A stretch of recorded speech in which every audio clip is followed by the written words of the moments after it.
Morning. This is the new gang, huh? All new, how many? 4 or 5 guys, all new from the Water Commission.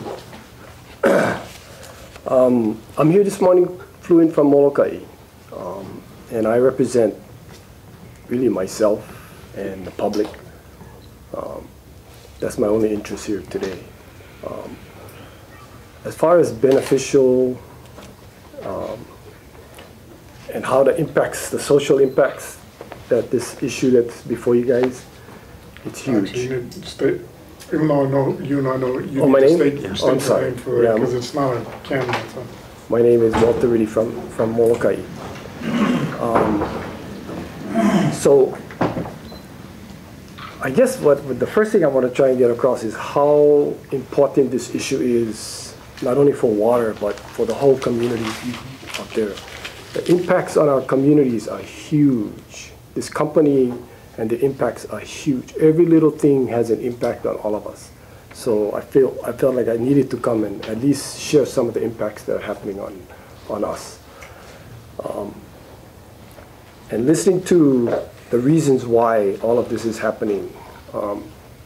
They're going into new areas as far as the commission is concerned, and you have to decide whether it's justified for them to break new ground. They call it backup because it sounds good, backup.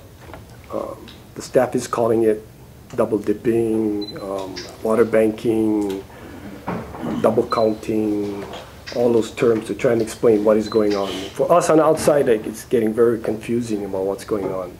But we all know that water is the issue, and everything is limited. I come from Molokai, and we know how limited water is. So we fight over water tooth and nail to make sure our future generations are protected. So I don't think this is any different. So whatever the name you call it, these guys want to bank surface water, and then they want to use potable water. So it's going to come from 2 different places, one from the ground, one from the top, one from the other side of the island, one from this side of the island. So in our eyes, somebody is stretching out their long tentacles to make sure that they're going to be part. On Molokai, our tutu tell us that in order to be a farmer, you have to know how to pull it. Because the only way you can get water is to pray for water. And that's how they had to farm. That's how the homesteaders started. So farming is, nothing is guaranteed when you farm. So in this case, they want to guarantee. And in order to guarantee, they want to come to the public source that belongs to all of our future generations. So you got to make the decision whether or not you're going to guarantee these farmers. You know, farmers are actually gamblers.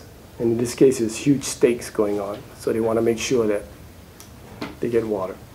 So you got to decide whether or not you're going to give them the water. And as far as the public is concerned, these guys are huge. What we see is the foot in the door to you guys' door. And however they come in, maybe call them back up, call them something nice, call them whatever, but get the foot in the door, and then all hell gonna break loose because these guys got more money than we got. And they got more lawyers than we got. They can talk nice, bring nice little ladies that we all respect, and come in the door. So before you let them in the door, you better make sure that it's a good reason, because once they get in the door, and having a backup is not a good reason to change our codes and to jeopardize the future of our codes. These codes were worked on years, and I don't know how he can keep his cool over here. He's the guy that's working the hardest on these codes. If you're not going to believe him, who the hell are you going to believe? So I'm here to suggest that this large foot in the door is very, very dangerous as far as the community is concerned. We're taking jerks out there. The way these guys are farming, the community is taking jerks. We're breathing dust every day. We see Molokai turning into a dust bowl. We see the dust and everything going into our reefs. In the dust are all these chemicals. These are chemical companies. I don't know what kind of farmers these guys are going to be. I can only guess.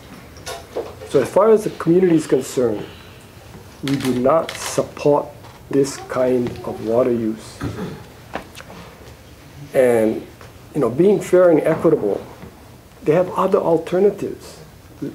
They have to exhaust those alternatives before they come and get a water use permit, which gives them the guarantee for forever and ever. They can take you to court, even though the lady over here, the nice lady, says, no, they're not going to take you to court.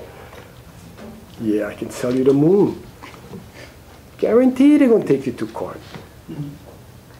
So you cannot be gullible with these kind of guys, and you have to be staunch and steadfast when you're protecting our public trust. And the public does not trust this situation one bit. We're suffering out there as communities, and we're worried about our health on this issue. So you need to take that into consideration in your decision making.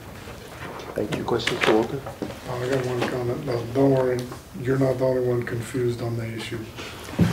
It's confusing to us as well. So don't take a chance. Thank you, Walter. Mahalo for flying. Come on, everybody, scream, cool, hey, cool, hey. It's the way that I walk, cool, hey. It's the way that I talk, cool, hey. It's the way that I flow, cool, hey. Come on, take control, come down. For all, yes, we stand, cool, hey. From this, so I am, man, yes, I am. I got much love for this land, but I got no love for you, Uncle Sam. You be robbing people for their loot and their cash, putting us down with the boom and the bash. Now it's time for me to claim what's mine. I got my mind on the honor and the honor on my mind. Check it out, yo. Listen to the beat, yo. Living a life, learning what I had to on the streets, yo. Doing what I gotta, trying to stay alive, yo. Any situation, taking in for survival. So blow, come a honey, won't you blow? Let my people understand. Let my people know.